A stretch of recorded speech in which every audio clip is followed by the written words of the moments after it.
the Italian soldiers patrolling the woods beyond towering fences and razor wire.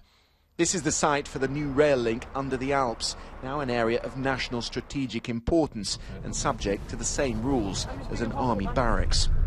They guard a project that for 20 years has been delayed by a titanic struggle. Yet this week, despite the demonstrations of the local Alpine community, work on the Italian side has finally begun. In Italy, what is very difficult is to start. When you are started, then you can finish. At 57 kilometres, it would become the longest rail tunnel in the world, but there is a long way to go.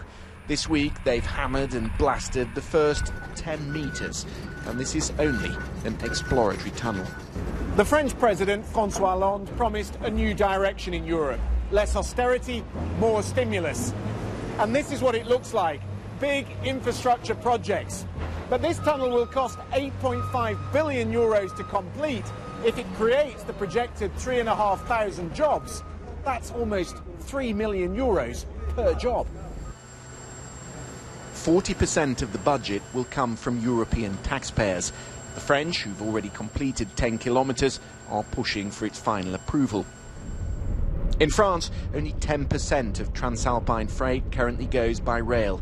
And even by road on the A32 to Turin, we were practically travelling alone. Susa is the bastion of the opposition, where protesters fiercely dispute the economic and environmental assessments.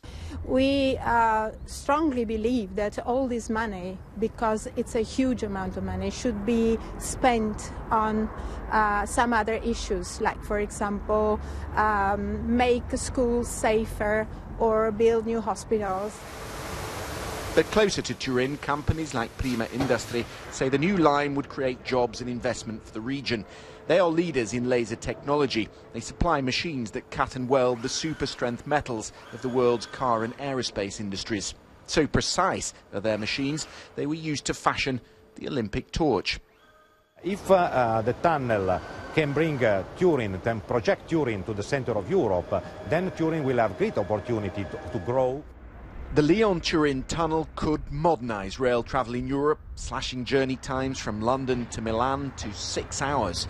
But the final decision on whether it's worth it, that rests with the politicians who are meeting today in Brussels. Christian Fraser, BBC News, Turin.